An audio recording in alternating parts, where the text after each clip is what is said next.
중년 이후에 분들께서 고기를 시도를 하셨는데 제 욕을 하시는 분들이 분명 생길 겁니다. 고기 소화를 못 하시는 분들이 반드시 생기거든요. 먹을 수 있는데 안 먹는 게 아니라 고기 먹으면 소화가 안 돼서 못 먹는 거야 하는 분들이 있단 말이죠. 그분들을 위한 팁을 드리도록 하겠습니다.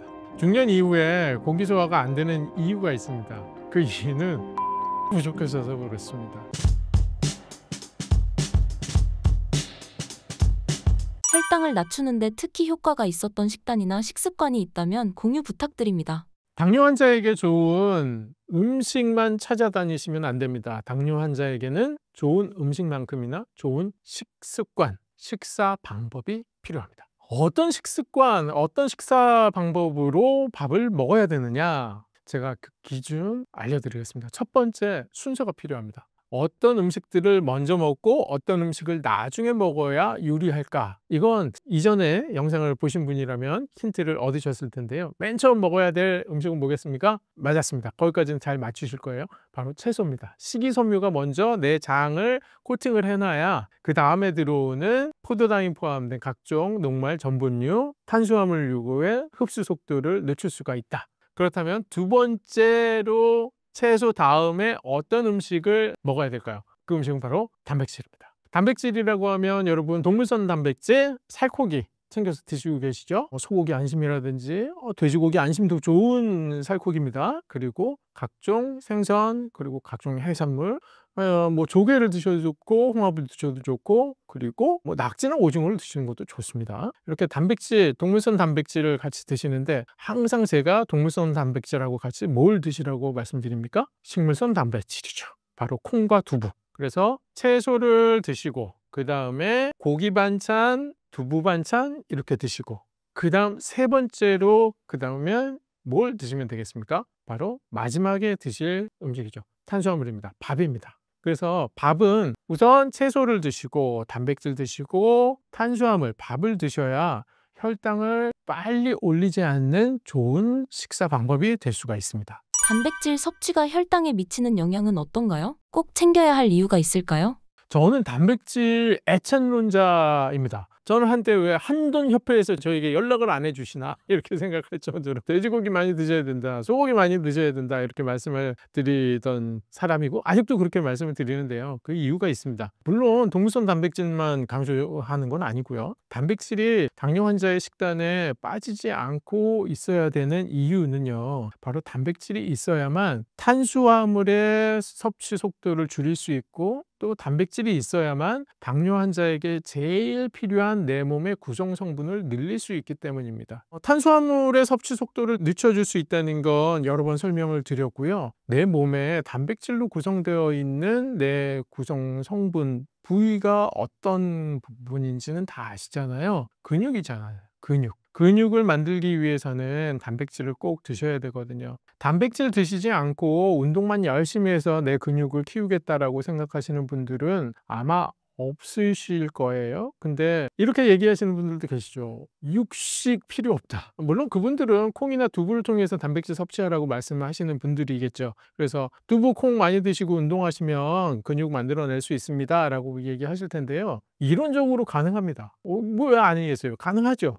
근데 현실적으로 불가능합니다. 잘 들어보세요. 왜 불가능한지 설명드릴게요. 사람은 나이가 들면 부족해지는 게 있습니다. 당연히 근육이 부족해지죠. 근데 근육이 아니라 효소가 부족해집니다. 각종 효소는 단백질을 기반으로 만들어지거든요. 우리 몸에 단백질량이 부족해져서 근육이 빠져나가는 그 시기가 되면 우리 몸에 각종 효소가 부족해지게 돼서 우리 몸의 화학 공장들은 작동 속도가 느려집니다. 전에는 효소가 충분할 때는 그냥 식물성 단백질만 들어와도 그거 사람은 동물이지 않습니까? 동물성 단백질로 다시 합성을 해서 근육을 만들어야 된단 말이에요. 그 효소가 존재를 해요. 근데 그 효소가 부족해진다니까요. 나이가 들면. 그러면 식물성 단백질만 먹어서 내 동물 근육을 만들 수 있는 속도가 느려지게 된다는 거죠. 그래서 나이가 들면 동물성 단백질을 드시는 것이 나의 근육을 만드는데 좀 더 유리한 상황이 오게 돼요. 어떤 신념에 의해서나 아니면 나의 특성에 의해서 내 입맛 때문에 채식을 권하시는 분들이 계실 수는 있겠는데, 나이가 드신 분들은 동물성 살코기를 완전히 금하시는 건 아쉬운 점이 많다,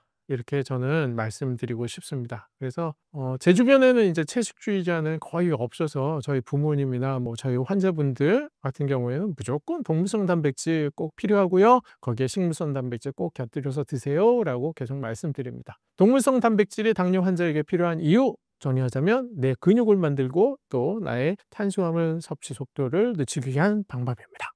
약을 믿지 말고 식습관을 바꿔야 한다는 말씀을 하셨는데 그 배경이 궁금합니다.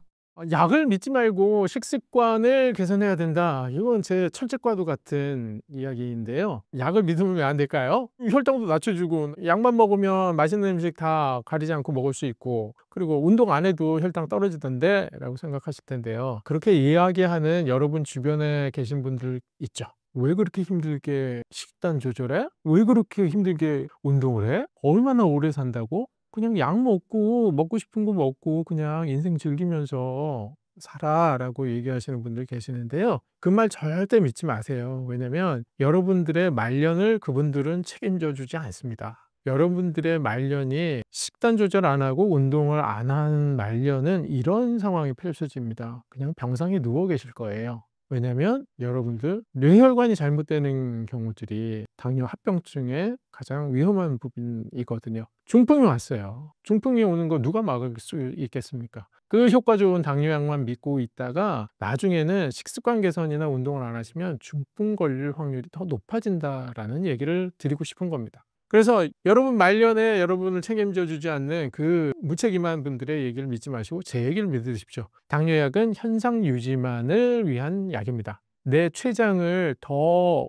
기운차게 만들어 주거나 아니면 인슐린 저항성이라는 걸 근본적으로 개선해 주거나 이런 약들이 아니거든요. 그냥 내 혈관 안에 있는 많이 남아도는 포도당이 그냥 혈관 밖으로 빠져나갈 수 있게 도와주는 약이에요. 그렇다고 하면 내 혈관 밖으로 인위적으로 그러한 약재 때문에 빠져나간 포도당은 어떤 영향을 줄까요? 당뇨라는 건요, 세포들이 힘들어서 일을 못하게 생긴 상황을 말하는 겁니다. 근데 약이 들어와서 혈관 안에 포도당이 남아도니까 그 약을 다 혈관 밖으로 밀어냈어요. 그 밀어낸 포도당이 다 어디로 가요? 세포한테 가겠죠, 당연히. 세포의 문을 열고 인슐린이 명령을 해서 세포의 문을 열고 그 포도당을 강제로 세포 안에 밀어넣고 있는 거예요. 근데 세포는요?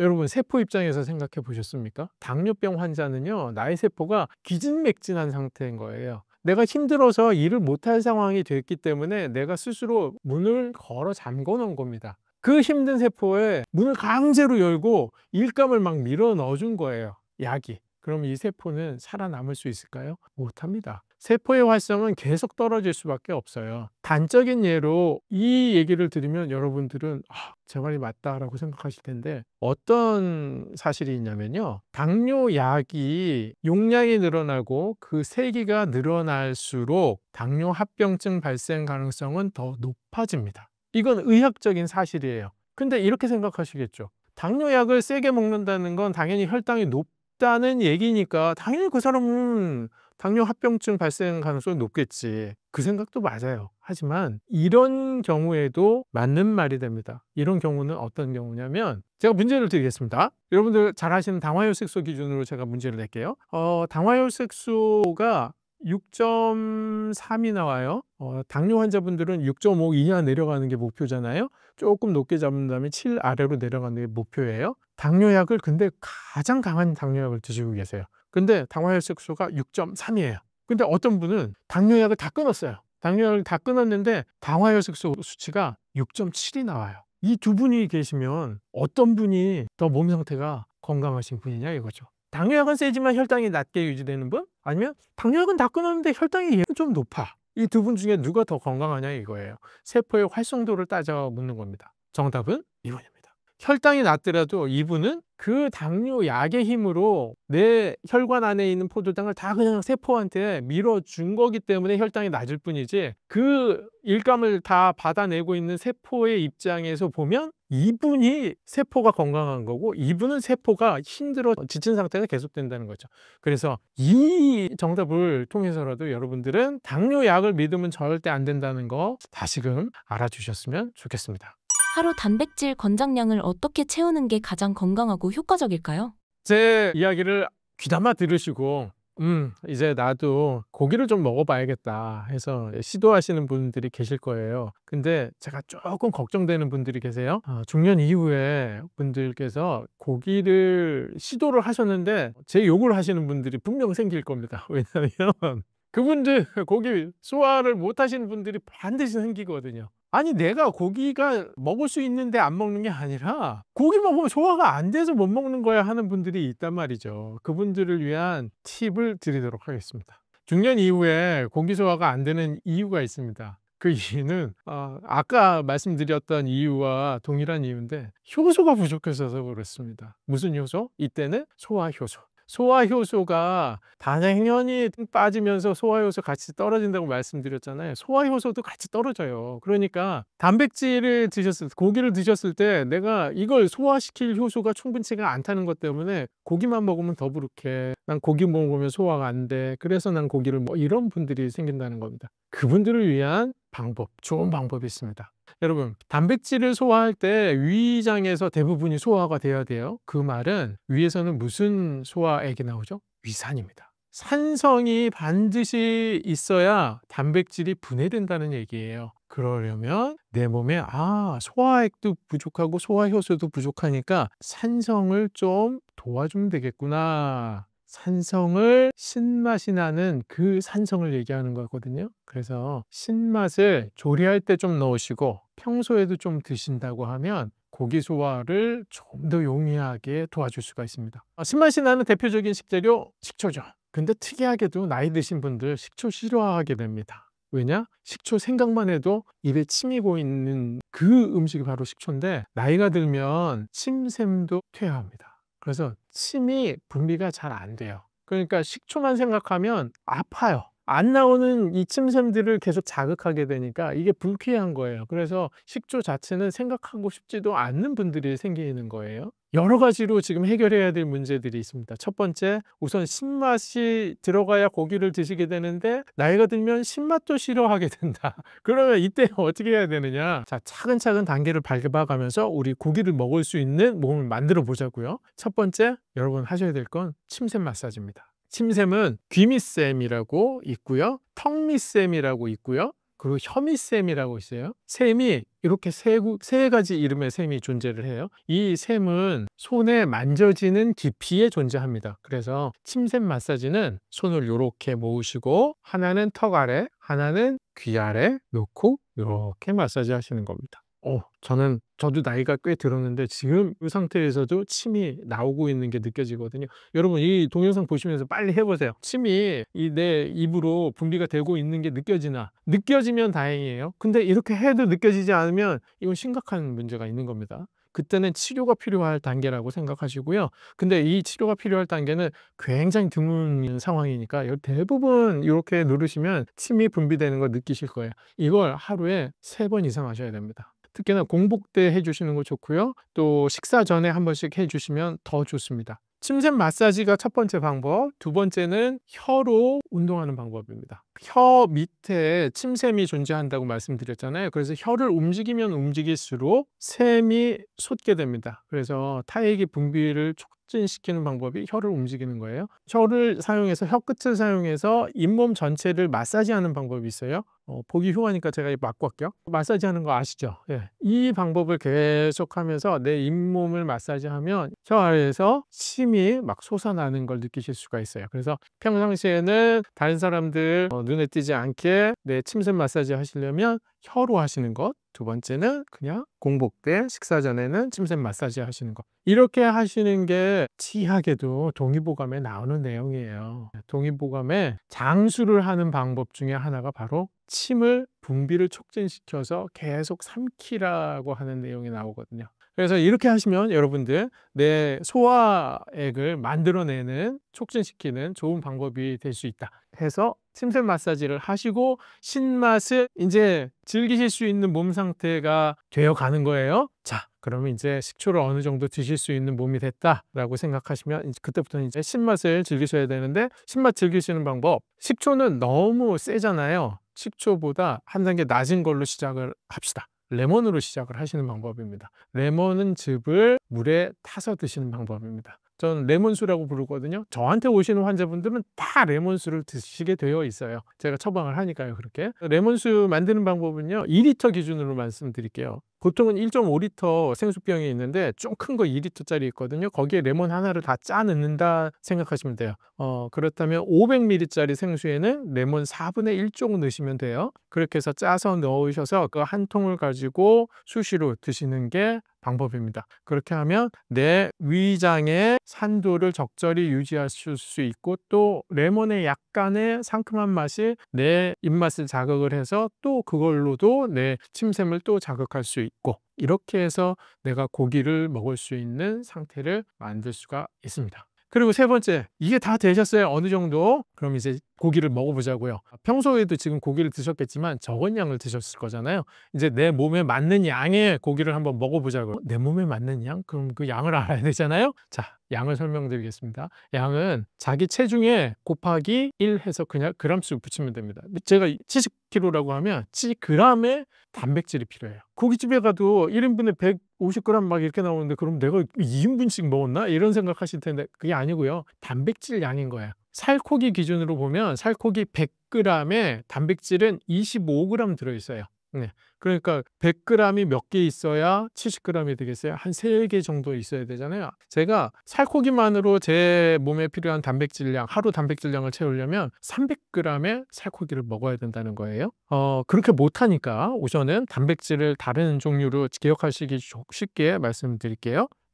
달걀이 단백질 함량이 5에서 6 정도 돼요. 그냥 계산하기 쉽게 5라고 기억을 하세요. 그리고 우유 한 팩, 작은 우유 한 팩 200ml짜리도 마찬가지 5예요. 그리고 두유 한 팩도 5예요. 그러니까 만약 60kg 기준으로 생각을 해보면 몇 개가 필요하죠? 하루에 60g의 단백질이 필요하니까 5로 나누면 12개가 나오죠. 그러니까 달걀 하나가 5니까 60kg인 사람은 하루에 몇 개를 먹어야 돼요? 12개. 3끼로 나누면 하루에 한 끼에 4개씩, 달걀 4개 분량에 해당하는 단백질을 드셔야 된다. 근데 달걀 4개 한 끼에 못 먹잖아요. 자, 방법, 달걀 후라이 하나 드실 수 있죠. 네, 점심에는 달걀찜 드시고 저녁에는 달걀말이 드시면 돼요. 이런 식으로. 그리고 내 손바닥 반만큼 한 고기나 생선 드실 수 있죠. 그걸로 또 단백질이 하나 채워지는 거예요. 고기나 생선. 그리고 제가 동물성 말고 또 뭐 드시라고 했죠? 식물성 단백질. 두부나 콩 드실 수 있죠. 두부 기준으로 하면 두부 100g. 100g은 보통 곽두부 작은 거 나오는 게 300짜리예요. 그거에 3분의 1. 한 곽 드셔서 그냥 3분의 1씩 나눠서 아침, 점심, 저녁 드시면 돼요. 자, 이렇게 해서 두부 또 채워졌어요. 하나 딱 남죠. 근데 이 정도 드시면 이제 식사 다 하셨을 거예요. 이 나머지 하나는 뭘로 채운다? 우유나 두유. 언제? 그냥 공복에. 예, 그런 식으로 채워가시면 60kg 기준이에요. 내가 50kg 나오는데 3개 이렇게 가시면 되겠죠. 그래서 이런 방법으로 내 몸에 맞는 단백질량 정하시고 단백질량을 충분히 이 기준에 맞춰서 드시기 위한 방법을 말씀드렸어요. 정리해드리면, 우선 고기 소화 잘 안 되시는 분들은 침샘 마사지부터 시작하셔야 된다. 그리고 그 다음에 식초, 레몬으로 내 소화기의 산도를 유지하셔야 된다. 그리고 세 번째는 내 몸에 맞는 단백질량을 충분히 드셔야 된다는 것. 그리고 식초나 레몬을 단백질 조리를 하실 때, 고기 조리를 하실 때 같이 넣어서 하시는 것도 도움이 되고요. 평상시에 레몬수 드시라고 말씀드렸는데 식초를 약간 나물 같은 데 뿌려서 드시는 것도 좋은 방법이 됩니다. 그래서 중년 이후에 먹고 싶어도 소화가 안 돼서 고기를 섭취를 잘 못하시는 분들은 제가 말씀드린 이 방법대로 드시면 여러분 몸에 딱 맞는 단백질량 충분히 섭취하실 수 있는 그날이 올 겁니다. 열심히 노력하십시오.